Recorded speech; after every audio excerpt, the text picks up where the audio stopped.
Welcome to maths wizard day 1। आज हमारा जो टारगेट है वो है आपके पास चैप्टर जीएसटी को स्टार्ट कर, no doubt starting to end लेकर जाएंगे। हम आपके स्कूल के सिलेबस के अकॉर्डिंग नहीं चलेंगे, इस बात का प्रॉपर ध्यान रहे।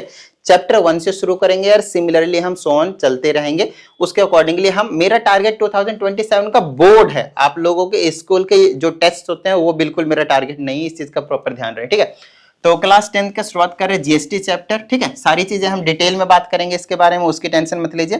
टारगेट 2027 का बोर्ड है, ठीक है। सबसे पहले हम समझेंगे कि जीएसटी हमारे लिए क्या है और किस तरीके से हमारे पास जो ये है वो काम करता है, क्या चीजें ये जो है वो आपको देखने को मिलते हैं। आइए समझते हैं थोड़ा सा जीएसटी के बारे में। तो अगर मैं कभी भी जीएसटी लिखता हूं तो ये होता है आपके पास गुड्स एंड सर्विसेज टैक्स। क्या होता है? गुड्स एंड सर्विसेज टैक्स, ठीक है। अब ये इसकी क्या जरूरत है, क्या थोड़ा सा आउट ऑफ कॉन्टेक्स्ट जाकर मैं बात करना चाहूंगा इसके बारे में, क्योंकि मेरा टारगेट है सिर्फ और सिर्फ मैथमेटिक्स को आपको पढ़ाना नहीं है। मेरा टारगेट है ओवरऑल रियल लाइफ से कनेक्ट करके आपको मैथमेटिक्स को पढ़ाना है। मैं समझाता हूं क्या है। ये जो चैप्टर है वो कंप्लीटली बेस्ड है प्रैक्टिकल एप्लीकेशंस पे, प्रैक्टिकल चैप्टर है ये पूरी तरीके से। इसका कहने का मतलब ये है कि ये रियल लाइफ से रिलेटेड चैप्टर है। अगर आप असल जिंदगी में जीना चाहते हैं तो ये खास करके बहुत ज्यादा जरूरी चैप्टर है। मैं तो पूरी तरह से अपनी तरफ से रिकमेंड करना चाहूंगा कि चाहे वो एक स्टूडेंट हो या ना हो, मेरी बात ध्यान से सुनिएगा, चाहे वो एक स्टूडेंट हो या फिर ना हो, उससे कुछ भी फर्क नहीं पड़ेगा। ये जो चैप्टर है वो हर एक बेसिकली सिटीजन ऑफ इंडिया को आना चाहिए, मतलब आना चाहिए, ठीक है। अब बात आती है कि ऐसा मैं क्यों कह रहा हूं, क्योंकि जीएसटी चैप्टर एक मैथमेटिक्स का चैप्टर नहीं है, ये रियल लाइफ का चैप्टर है। अब बात आती है सर ये ऐसा आप क्यों बोल रहे हैं, रियल लाइफ का चैप्टर कैसे हो सकता है? हमें तो 10th क्लास में मैथ्स की बुक में पढ़ाया जा रहा है। समझाता हूं, धीरे धीरे ये चीजें आपको समझ में आ जाएंगे। सबसे पहले बात करते हैं हम जीएसटी की, बोले तो गुड्स एंड सर्विसेज टैक्स की। अब क्या होता है गुड्स एंड सर्विसेज टैक्स? तो सबसे पहले आपको एक चीज पता होना चाहिए कि हमारी जो इंडियन गवर्नमेंट है, थोड़ा सा आउट ऑफ कॉन्टेक्स्ट में जाकर बात कर रहा हूं, मतलब सिलेबस से परे हट के आप लोगों के साथ में कुछ चीजें डिस्कस करना चाह रहा हूं, बता रहा हूं। कुछ 2 मिनट लगेंगे, ध्यान से सुन लीजिए, मजा आ जाएगा, ठीक है। ओके, हमारी जो गवर्नमेंट है वो बहुत सारे ना पैसे को खर्च करती है, एक्सपेंसेस उठाती है। अब बात आती है कि कहां कहां पे उठाती है। तो अगर आपने देखा होगा तो सैलरीज देते हैं गवर्नमेंट एम्प्लॉयज को।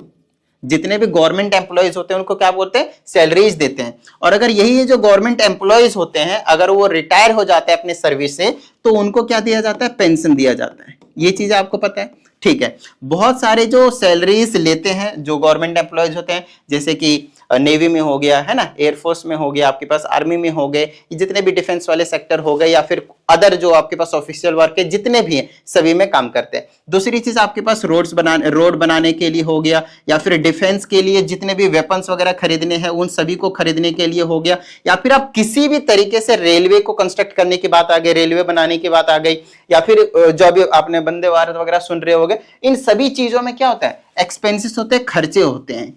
लेकिन क्या कभी आप लोगों ने ये सुना है कि ये जो एक्सपेंसेस होते हैं वो गवर्नमेंट करती तो है, लेकिन गवर्नमेंट के पास पैसा आता कहां से है? तो उसका डायरेक्टली आंसर जो है वो जुड़ा हुआ है हमारे चैप्टर से, जिसका नाम है जीएसटी, ठीक है। बोले तो गुड्स एंड सर्विसेज टैक्स। अब बात आती है सर ये गुड्स एंड सर्विसेज टैक्स क्या होता है? आओ धीरे धीरे हम इसको थोड़ा सा समझने की कोशिश करते हैं। अगर आप गुड्स की बात करते हो तो गुड्स का मतलब होता है प्रोडक्ट। गुड्स का क्या मतलब होता है? तो गुड्स का मतलब होता है प्रोडक्ट। अब ये प्रोडक्ट क्या है सर? तो प्रोडक्ट का मतलब कोई भी फिजिकल क्वांटिटी की आप बात कर रहे हो। जैसे कि मैंने इसकी बात करी तो ये क्या है? एक गुड्स है। जैसे कि मैंने स्मार्ट बोर्ड की बात करी, तो ये क्या है? एक आपके पास गुड है। आप कहीं पे गए पेन खरीदने चले गए तो वो क्या हो गया? आपके पास एक गुड्स हो गया। कोई भी प्रोडक्ट जिसे आप पर्टिकुलरली फिजिकली आपके सामने अपीयर हो रहा है, आप उसे छू सकते हो, इन सभी चीजों को हम क्या बोलते हैं? गुड्स बोलते हैं, बोले तो प्रोडक्ट बोलते हैं। आपने अपना मोबाइल खरीदने गए तो वो भी आपका क्या है? प्रोडक्ट है, बोले तो गुड्स है। वहीं पे अगर हम सर्विसेज की बात करते हैं तो इसे आप फिजिकली नहीं टच कर सकते, इसमें हम सर्विस प्रोवाइड करवाते हैं। अब सर्विस प्रोवाइड करवाने का क्या मतलब है भाई? तो इसका मतलब जैसे कि लेट से आपने एक फ्लाइट लिया है ना, किसी एक प्लेस ए से आप प्लेस बी पे गए, तो फ्लाइट का आपने कौन सा प्रोडक्ट यूज किया? वैसे एरोप्लेन है उसको थोड़ा साइड रखिए, लेकिन सर्विस आपने यूज किया। वहां पे सर्विस क्या? आपको एक जगह से दूसरी जगह लेकर गएगा, आपको पर्टिकुलरली कोई फिजिकल प्रोडक्ट जो है वहां देखने को नहीं मिला है, राइट। तो इस तरीके जो चीजें होती हैं उनको बोलते हैं सर्विसेज। Got it? चलिए, तो और भी सर्विसेज आपने प्रोवाइड करने, आजकल आपने सुना होगा बहुत सारे ऐसे एप्स आ गए हैं जिसमें जो विमेन है, जो लेडीज हैं, उनको प्रॉपरली काम दिया जा रहा है कि आप यहाँ से उनको घर पे किसी भी पर्पज के लिए साफ सफाई करने के लिए या फिर कपड़े वगैरह धुलाने के लिए आप बुला सकते हो, है ना। तो वो क्या सर्विस प्रोवाइड कर रहा है ना। आप ब्यूटी पार्लर जाते हो या ब्यूटिशियन है, वो आपको प्रोवाइड कर रहा है, क्या सर्विस प्रोवाइड कर रहा है। तो इस तरीके जो चीजें हैं उसको हम सर्विसेज के अंदर में रखते हैं। और आप लोगों ने सुना हो, चाहे वो फ्लाइट का टिकट करवाओ उसमें भी आपके पास टैक्स लगता है, तो उसको बोलते हैं सर्विस टैक्स। ले अगर आपने कोई प्रोडक्ट खरीदा तो उसको क्या बोलेंगे, गुड्स टैक्स। तो जीएसटी एक साथ बोल देते हैं हम कि जीएसटी लग रहा है, चाहे वो गुड्स हो प्रोडक्ट हो, उसको हम जीएसटी बोल देते हैं। तो जितने भी टैक्स लगते हैं किसमें, गुड्स और सर्विस में, उसको हम बोलते हैं GST, goods and services tax. ठीक है यहां तक। तो आगे की बात करते हैं, ये जो टैक्स होता है, टैक्स, ये जो टैक्स होता है ना, वो दो टाइप्स के होते हैं, है ना। अब कौन कौन से वो दो टाइप्स होते हैं, ध्यान समझिएगा। एक होता है आपके पास डायरेक्ट टैक्स, क्या होता है, एक डायरेक्ट टैक्स, और एक होता है आपके पास इनडायरेक्ट टैक्स, इनडायरेक्ट टैक्स। अब बात आती है सर ये डायरेक्ट टैक्स क्या होता है और इनडायरेक्ट टैक्स क्या होता है। आज हमारा जो क्लास है वो ये आपके पास इंट्रोडक्शन वाली क्लास है। यहाँ पे आपके पास जीएसटी से रिलेटेड जितने भी थियोरी के पोर्शन है उसे हम कंप्लीट करने वाले हैं। ज्यादा टाइम नहीं लगेगा, 20 मिनट्स के आसपास ही लगाऊंगा। सबसे पहले एक बात करते हैं, डायरेक्ट टैक्स क्या होता है सर। तो डायरेक्ट टैक्स होता है आपके पास जो डायरेक्टली गवर्नमेंट के पास जाता है, जो डायरेक्टली किसके पास जाता है, आपके पास गवर्नमेंट के पास जाता है। अब बोलोगे सर डायरेक्टली गवर्नमेंट के पास जाता है, ऐसा कौन सा टैक्स है। तो आप बोलोगे जो सैलरी वाले जो इनकम होते हैं ना, सैलरी जो मिलती है आपके पास कोई भी एम्प्लॉय का, तो उसका जो इनकम होता है ना, इनकम, तो इसे आप इनकम टैक्स बोल सकते हो एक तरीके से। जो भी पर्सन से जो कमाते हैं इनकम टैक्स, तो जो इनकम टैक्स होता है वो डायरेक्टली गवर्नमेंट के पास जाता है, डायरेक्टली गवर्नमेंट के पास जाता है। अब किसी थर्ड पर्सन को नहीं देते हो, उसके बाद वो थर्ड पर्सन गवर्नमेंट को नहीं देता है, इसीलिए बोलते हैं कि इसको क्या है, आपके पास डायरेक्ट टैक्स है। कौन सा टैक्स है, इनकम टैक्स। इनकम टैक्स जो होता है क्या होता है, डायरेक्ट टैक्स होता है। ठीक है, ओके। और ये क्या होता है आपके पास, इनडायरेक्ट टैक्स। अब बोलते हैं ये जो इनडायरेक्ट टैक्स होता है ना, उसी के अंडर में आता है ये जीएसटी। मतलब एक जीएसटी किसका एग्जांपल है, इनडायरेक्ट टैक्स का। एमसीक्यूज में कई बार ये जो चीज है वो पूछी जाती है कि what kind of GST is, है ना, तो बोलेंगे इनडायरेक्ट टैक्स। फिर बोलेंगे what type of income tax is, तो उसमें बोलोगे आप डायरेक्ट टैक्स। ठीक है, अच्छा। अब बात आती है कि ये जो इसके अंदर आया वो जीएसटी क्यों आता है, आओ मैं समझाता हूं। लेट से मेरे पास ये एक टैबलेट है, क्या टैब है, ठीक है। इस टैब को लेट से मैंने खरीदा 40,000 में। कितने में खरीदा मैंने, 40,000 में। तो क्या इसका एक्चुअल प्राइस 40,000 था, नहीं।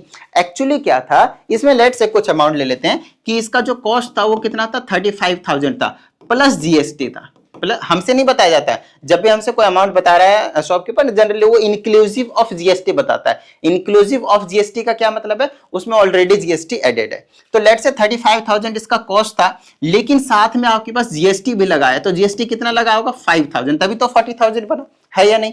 तो एक्चुअली इसका जो कॉस्ट था वो कितना था, 35,000 ही था, बट जीएसटी भी चार्ज करके आपसे कितना लिया गया है, 40,000 लिया गया है। और ये जो जीएसटी चार्ज किया, क्या डायरेक्टली गवर्नमेंट ने चार्ज किया, नहीं। वैसे तो गवर्नमेंट के पास ही जाना है और फाइनली, बट अभी चार्ज किसने किया, कोई शॉपकीपर, रिटेलर शॉप वाले ने। तो उसने क्या किया, आपके पास 5,000 उसने आपसे कट कर लिया, लेकिन वो अपने पास नहीं रख सकता। क्यों, अगर कोई भी कंपनी, फर्म, शॉपकीपर, कोई भी रिटेलर है, अगर उसके पास जीएसटी नंबर है, ध्यान से सुनिएगा, कोई भी बिजनेस को रन करने के लिए क्या लेना पड़ता है, गवर्नमेंट से जीएसटी नंबर लेना, जीएसटी डिपार्टमेंट से जीएसटी नंबर लेना पड़ता है। जीएसटी नंबर बताता है कि आप कोई प्रोडक्ट को सेल कर सकते हो और कंज्यूमर से, जिसको आप सेल कर रहे हो, उससे आप जीएसटी कलेक्ट कर सकते हो। तो आज से आपको ध्यान रखना है, आप किसी भी शॉप पे जाते हो, अगर उसके दुकान पे जीएसटी नंबर बाहर नहीं लिखा है तो वो आपसे जीएसटी चार्ज नहीं कर सकता। इस बात का प्रॉपर ध्यान रखना। तो इसीलिए मैं कह रहा हूं आप लोगों से बार बार कि ये जो चैप्टर है कंप्लीटली प्रैक्टिकल बेस्ड चैप्टर है ना, पूरी जिंदगी से रिलेट करता है ये। तो जीएसटी नंबर किसी शॉप के पास, शॉपकीपर के पास है, तभी वो जीएसटी जो है वो चार्ज कर सकता है, टैक्स चार्ज कर सकता है, अदरवाइज नहीं। ठीक है, तो आई होप ये वाली जो कॉन्सेप्ट है वो आप लोगों को अच्छे तरीके से समझ में आ गया होगा। अब बात आती है कि ये जो 5,000 चार्ज किया है, शॉपकीपर क्या अपने पास रखेगा, नहीं। उनको at the end of the financial year चलता है 1 अप्रैल से 31 मार्च तक। तो 31 मार्च तक आपको उनको क्या करना होता है, 31 मार्च तक का पूरा फाइनेंशियल डेटा का उनको आईटीआर फाइल करनी होती है कि कितना आपने बेचा है, कितना आपने टैक्स कलेक्ट किया, वो टैक्स हमें दीजिए। ठीक है, उसके बदले में कंपनी को, शॉपकीपर को कुछ वापस भी मिलता है कि आपने हमारे लिए इतनी मेहनत करी, वो खैर बाद की बात है, उतना आपको फिलहाल अभी आप बिजनेस नहीं रन करने जा रहे हो कि अभी आपको ये चीजें भी पूरा डिटेल में सीखना है, लेकिन जितना मैं बता रहा हूं उतना तो मतलब कंफर्म आना ही चाहिए, ताकि जिस टाइम पे आप एक बिजनेस रन करें उस टाइम पे आपको किसी भी तरह की कोई भी प्रॉब्लम ना हो। ठीक है, चलिए चलिए, तो बाकी जो भी कंपनीज होते हैं वो अपना एक सीए रखते हैं, वो सारी डिटेल इन चीजों को देखते हैं। आई होप आप सभी को ये समझ में आया होगा कि ये जो जीएसटी है उसे हम इनडायरेक्ट टैक्स क्यों कह रहे हैं। ठीक है, थोड़ा सा टाइम लगा दिया बट ठीक है, अब हम आगे की बात करते हैं और अब हम डिस्कस करेंगे इस जीएसटी चैप्टर में कुछ इंपॉर्टेंट टर्म्स। अब बात आती है सर ये इंपॉर्टेंट टर्म्स क्या होते हैं, आइए समझते हैं ये जो इंपॉर्टेंट टर्म्स है वो क्या है। ठीक है, ये है आपके पास कुछ इंपॉर्टेंट टर्म्स, जैसे कि सबसे पहले समझिए कि मैन्युफैक्चरर क्या होता है। मैन्युफैक्चरर को आप क्या बोल सकते हो, प्रोड्यूसर भी बोल सकते हो। अच्छा, क्यों प्रोड्यूसर भी बोल सकते हैं, क्योंकि ये क्या करते हैं, कोई भी प्रोडक्ट होता है उसे क्रिएट करता है, प्रोड्यूस करता है, बनाता है, मैन्युफैक्चर करता है, इसीलिए और कुछ नहीं। तो मान लेते हैं किसी फैक्ट्री का एग्जांपल लेते हैं, एक फैक्ट्री ले लीजिए जो ये आपके पास स्टाइलिश बनाया था, तो उस फैक्ट्री जो है उस फैक्ट्री को क्या बोलेंगे, जो भी वहां पे पर्सन से होगा सारी चीजें मिलाकर पूरी फैक्ट्री को बोल दीजिए कि वो क्या है, मैन्युफैक्चरर है। क्लियर है यहाँ तक। दूसरा आता है डीलर। डीलर को आप रिटेलर भी बोल सकते हैं, क्या बोल सकते हैं, रिटेलर भी बोल सकते हैं। बात आती है रिटेलर क्यों बोल सकते हैं, रिटेलर इसलिए बोल सकते हैं क्योंकि डीलर या रिटेलर कौन होता है, जो मैन्युफैक्चरर से सामान को खरीदता है, मैन्युफैक्चरर से सामान को खरीदता है और किसी और को सेल कर देता है। मतलब एक ऐसा पर्सन जो कोई भी प्रोडक्ट या फिर सर्विसेज आप बोल सकते हो खरीदता है, किसके लिए, रीसेल के लिए, दोबारा से बेचने के लिए, किसी और को चिपकाने के लिए, कुछ प्रॉफिट कमाने के लिए। क्लियर है। चलिए नेक्स्ट आपके पास कॉस्ट प्राइस। भाई ये जो डीलर है उसने मैन्युफैक्चरर से खरीदा, तो क्या फ्री में खरीदा होगा, नहीं, कुछ ना कुछ अमाउंट पे किया होगा। लेट से 1000 रुपीज का कोई भी चीज जो है वो खरीदी, ये लेट से मैंने 900 का खरीदा ये वाला, तो ये वाले डीलर ने क्या किया, इसने 900 का, चलो 900 का नहीं, मैंने खरीदा 900 का, लेट से इसने कितने का खरीदा, 700 का, कितने का खरीदा, 700 का, तो 700 का किससे खरीदा, इस डीलर ने, मैन्युफैक्चरर से।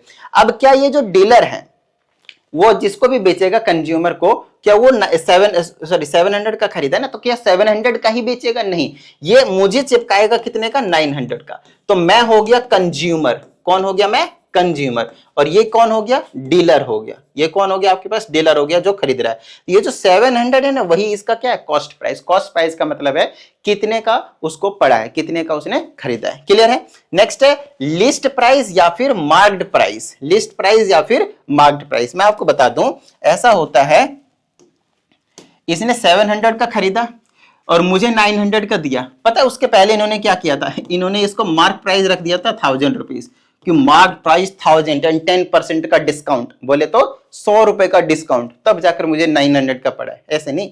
तो लिस्ट प्राइस या फिर मार्क प्राइस क्या होते हैं, कॉस्ट प्राइस पे कुछ एक्स्ट्रा अमाउंट जो है वो ऐड करके दिखा देना, उसी को बोलते हैं लिस्ट प्राइस या फिर मार्क प्राइस। क्लियर है, डन है। चलिए नेक्स्ट है आपके पास डिस्काउंट। तो भाई अभी तो बताया मैंने कि 700 में इन्होंने 1000 रुपीज मार्क कर दिया और फिर 10% का डिस्काउंट दिया है ना, 10% का 100 रुपीज का डिस्काउंट दिया, तो वही आपके पास डिस्काउंट हो गया।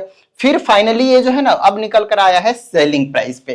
तो आपको हमेशा ध्यान रखना है ये जो जीएसटी चार्ज किया जाता है, जीएसटी चार्ज किया जाता है, वो हमेशा किस पे लगता है भाई, तो वो लगता है हमेशा सेलिंग प्राइस पे, मतलब डिस्काउंट हटा के, हमेशा डिस्काउंटेड प्राइस भी बोल सकते हो आप इसको, सेलिंग प्राइस को क्या बोलते हैं, डिस्काउंटेड प्राइस भी बोल सकते हो। ठीक है, चलिए नेक्स्ट आपके पास ये जो जीएसटी होते हैं वो जनरली 3 तरीके के जो है आपको देखने को मिलेगा।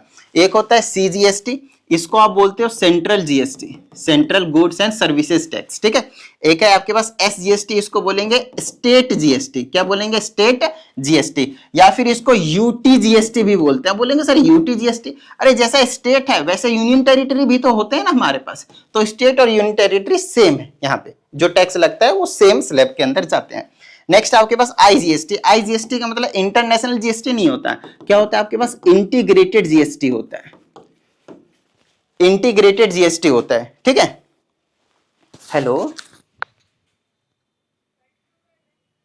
कहां कट कर रहा हूं मैं, वीडियो रिकॉर्ड कर रहा हूं, थोड़ी देर में करता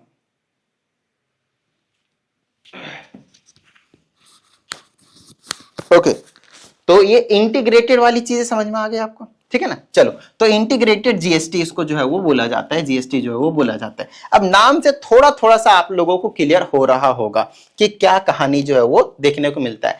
सी का मतलब सेंट्रल जीएसटी, मतलब जो भी जीएसटी कलेक्ट होगा वो कहां जाएगा, सीधा सेंट्रल गवर्नमेंट के पास, सेंटर के पास, राइट। नेक्स्ट, ये वाला जो एसजीएसटी होगा वो कहां जाएगा, स्टेट गवर्नमेंट के पास। साफ साफ पता चल रहा है।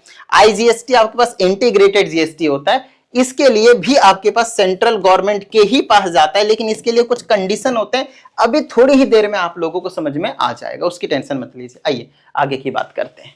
नेक्स्ट आपके पास ये चीज समझने के बाद वो चीज आपको समझ में आएगी। तो इंट्रा है ना, हाँ, इंट्रा स्टेट ट्रांजैक्शन, और फिर आपके पास इंटर स्टेट ट्रांजैक्शन। सिर्फ और सिर्फ ये इस वाले ए का फर्क है, तो इसको थोड़ा बेहतरीन तरीके से समझिएगा, ठीक है। इंट्रा का मतलब होता है आपके पास सेम स्टेट। क्या होता है, सेम स्टेट, ठीक है। हमारे इंडिया में आपके पास 28 स्टेट्स हैं, आपको पता है। आप इसमें यूनियन टेरिटरीज भी काउंट कर लीजिए 8, समझ रहे हैं मेरी बात को। तो 28 और 8 कितने हो गए, 36। तो टोटली ये जो 36 स्टेट्स हैं, मैं उनके सेम स्टेट्स की बात कर रहा हूं। लेट से मैंने हरियाणा की बात करी, तो हरियाणा में हम 2 जगह का एग्जांपल लेते हैं। एक लेते हैं हम गुड़गांव का, जहां पे फिलहाल मैं रह रहा हूं, और एक ले लेते हैं, चलो भाई आपके पास सोनीपत का। क्या ले लेते हैं हम, सोनीपत का।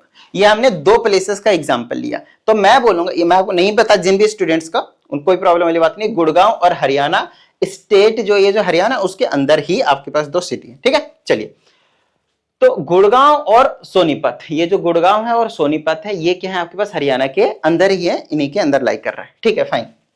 तभी तो मैंने बोला सेम स्टेट्स। इसका मतलब हो सकता है कोई भी गुड्स या फिर सर्विसेज का एक्सचेंज हो रहा होगा गुड़गांव से सोनीपत या फिर सोनीपत से गुड़गांव, तो हम इसको बोलेंगे intra state transaction with in the same state. क्या बोल रहे हैं, with in the same state. एक ही स्टेट में अगर ऐसा कुछ हो रहा है तो उसको बोलेंगे हम क्या, इंट्रा स्टेट ट्रांजैक्शन। लेकिन ऐसा भी तो हो सकता है भाई, 2 डिफरेंट है ना, between 2 different state, between 2 different state. क्या इतनी बात समझ में आई, क्या इतनी बात समझ में आई। तो इंटर स्टेट ट्रांजैक्शन के केस में क्या होता है, एक स्टेट से दूसरे स्टेट। जैसे मैंने यहां एग्जांपल लिया हरियाणा का, तो फिर से मैंने हरियाणा लिया, तो हरियाणा में ही, हरियाणा से खरीद के हरियाणा में ही अगर मैं सेल कर दूंगा तो वो इंट्रा स्टेट हो जाएगा। लेकिन हरियाणा से खरीद कर अगर मैं किसी और, लेट से मैंने यूपी का एग्जांपल ले लिया, उत्तर प्रदेश में सेंड कर दिया, बेच दिया, है ना, उत्तर प्रदेश में, तो ये बिटवीन 2 डिफरेंट स्टेट्स हो गया। तो इस केस में आपके पास इंटर स्टेट ट्रांजैक्शन होगा।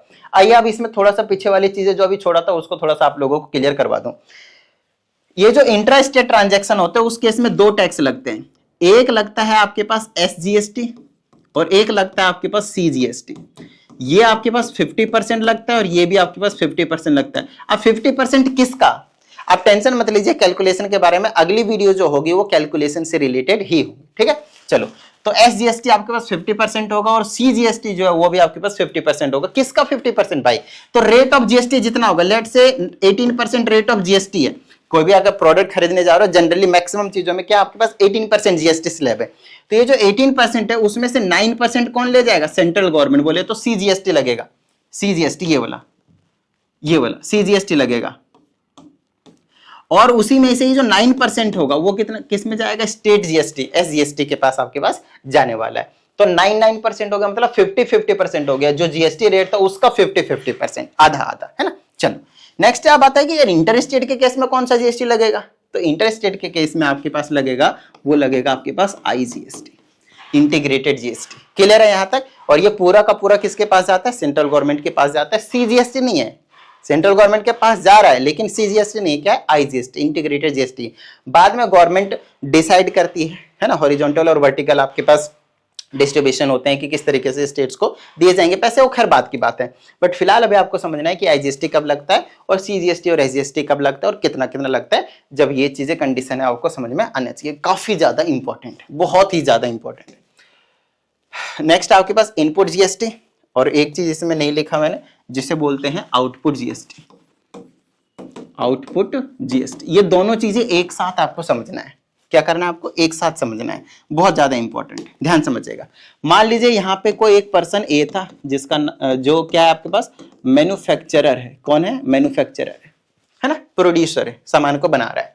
यहाँ पे कोई बी है जो कोई क्या है आपके पास डीलर है, ये डीलर क्या करेगा, इस मैन्युफैक्चरर से क्या करेगा, लेट से इसने क्या किया 1000 रुपीज का कोई भी प्रोडक्ट खरीदा लेट से, ठीक है। बाद में क्या करता है, एक सी है जो कि आपके पास कंज्यूमर है, हम जैसे पर्सन है ना, इनको हम एंड यूजर के नाम से भी जानते हैं।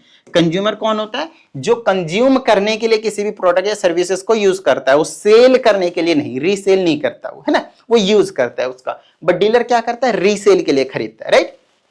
तो ये इसको चिपका देगा भाई। अब आप बोलोगे कैसे चिपका देगा, ऐसे कैसे चिपका देगा, तो ध्यान से समझना, ठीक है, ध्यान से समझना। अगर इसने 1000 रुपीज का खरीदा है तो क्या इसको 1000 रुपीज का ही चिपकाएगा, नहीं, ज्यादा का बेचेगा। अरे अपना प्रॉफिट भी तो कमाएगा भाई, कितने का कमाएगा, लेट से इसने 1200 का इसको बेच दिया, तो 200 का फायदा हुआ या नहीं हुआ, बिल्कुल सही बात है। अच्छा एक बात बताना, अब आप लोग मुझे बिल्कुल प्यार से बताना, यहां पे ना दो जगह पे जीएसटी का काम आ रहा है, टैक्स का काम आ रहा है। पहली चीज, हम जो इनपुट या आउटपुट जीएसटी कैलकुलेट करते हैं ना, वो जनरली मिड वाले का कैलकुलेट करते हैं, क्योंकि बाकी का होता नहीं, समझाऊंगा कैसे। आउटपुट जीएसटी बेसिकली नहीं होता बाकी का, इनपुट जीएसटी होता ही होता है सबका।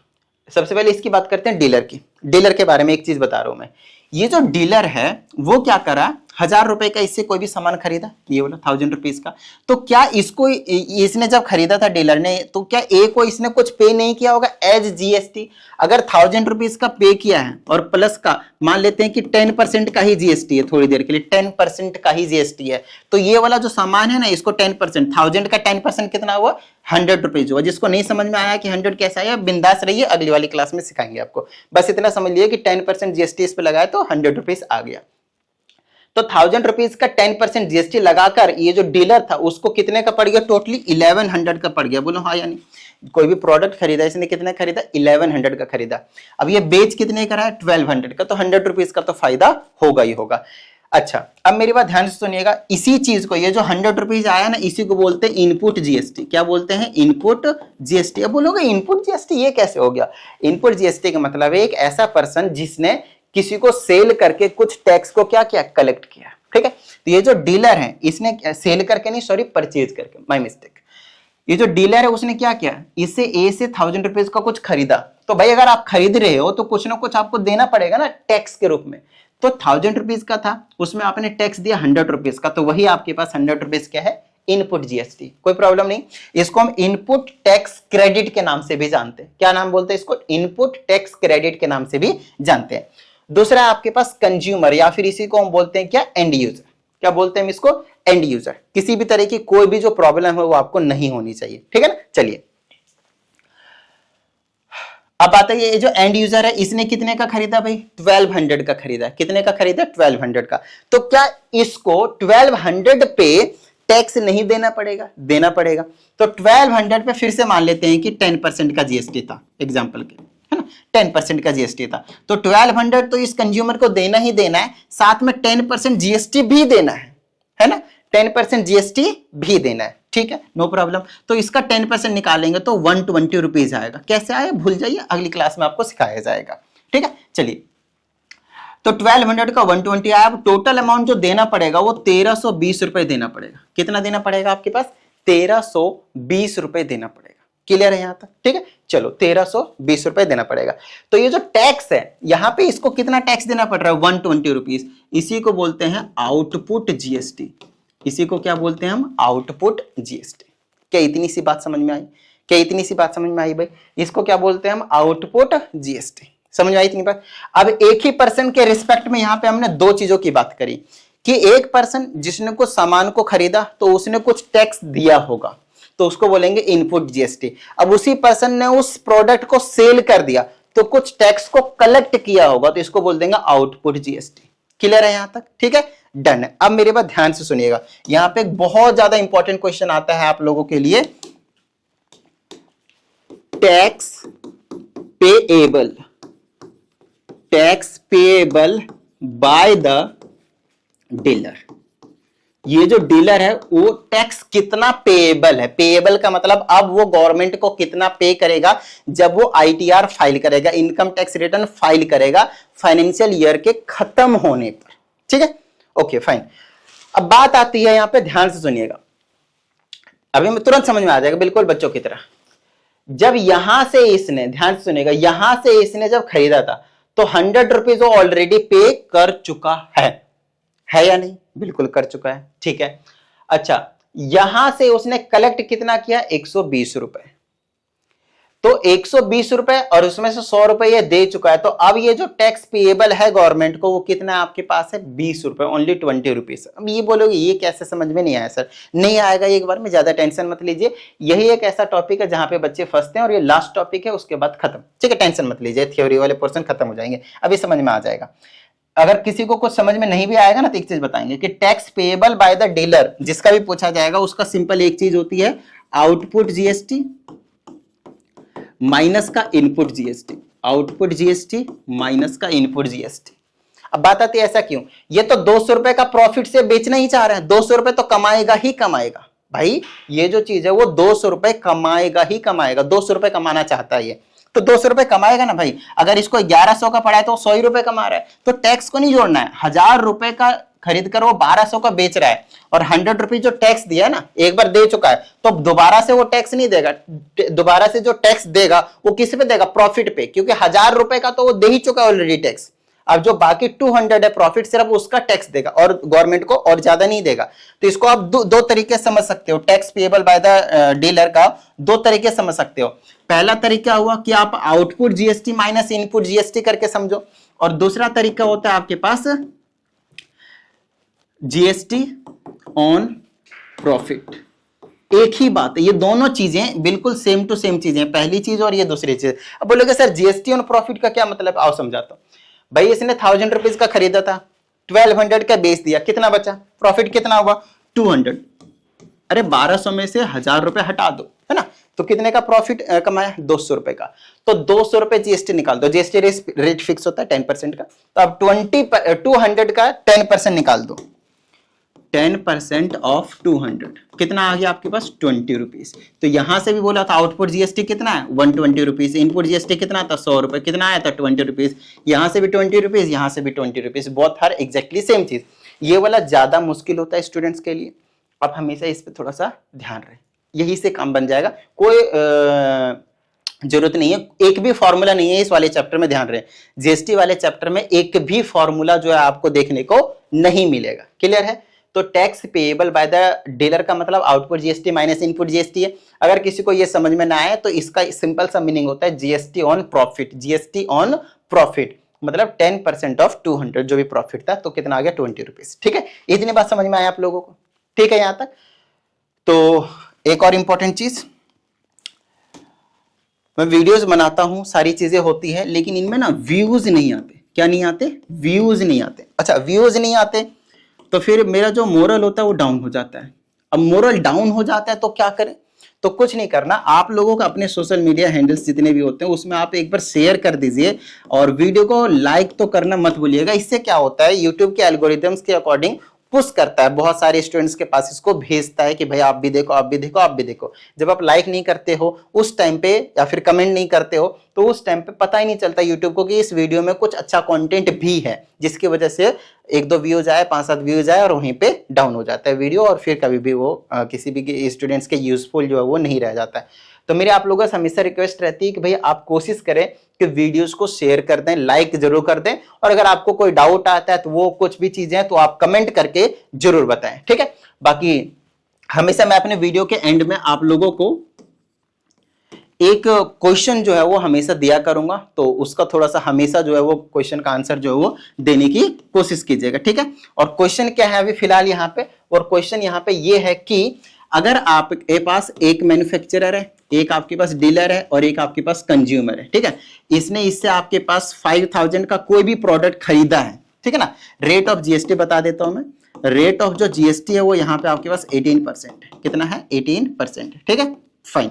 और बी ने इसको कितने का चिपका दिया? लेट से 6000 का, 1000 रुपीज के प्रॉफिट का। तो आपको क्या बताना है? बी का दो चीजें बतानी, एक आपके पास इनपुट जीएसटी और एक आपके पास आउटपुट जीएसटी। बस ये दो चीजें आपको कैलकुलेट करके बता देना है। ठीक है ना। टैक्स पेएबल तो 1000 का 18%, 180 रुपीज, आंसर बता दिया मैंने तुरंत। लेकिन मैं टैक्स पेएबल की बात नहीं कर रहा हूं, आपको पर्टिकुलरली इनपुट जीएसटी और आउटपुट जीएसटी निकालना है। आउटपुट में से इनपुट को हटाओगे है ना, माइनस करोगे तो टैक्स पेएबल बाय द, ये जो बी होगा वो आपके पास निकल ही जाएगा। ठीक है, एक इंपॉर्टेंट क्वेश्चन जो अभी तक मैंने आपको बताया नहीं, फिर भी मैं आपसे पूछ रहा हूं, देखते हैं कितने सारे स्टूडेंट जो है वो इसको बता पाएंगे। अगर आप इस क्वेश्चन को नहीं भी करते हैं, क्योंकि अभी करवाया, समझ में आ जाएगा, लेकिन इस क्वेश्चन पे जरूर थोड़ा सा विचार कीजिएगा कि इसका आउटपुट जीएसटी और इनपुट जीएसटी क्या आएगा। हालांकि मैं आप लोगों के साथ डिस्कस करूंगा ये आगे वाले क्वेश्चनों में, क्वेश्चंस भी इनके ऊपर मैंने फ्रेम करके रखे हुए सारी चीजें, तो उसकी टेंशन मत लीजिए। बस इतना बताइएगा कि आउटपुट जीएसटी और इनपुट जीएसटी कितना होगा। ये जो कंज्यूमर है ना, this consumer is your and user, तो आपको बताना है इस एंड यूजर के लिए आउटपुट जीएसटी और इनपुट जीएसटी क्या होने वाला है। क्या इतनी बात समझ में आई? ठीक है, तो उम्मीद करते हैं ये जो सेशन थे वो आप लोगों को बेहतरीन तरीके से समझ में आ रहे होंगे, और इसको हम आगे कंटिन्यू रखेंगे। चलिए मिलते हैं अगले सेशन में, प्रैक्टिस करते रहिएगा। जय हिंद।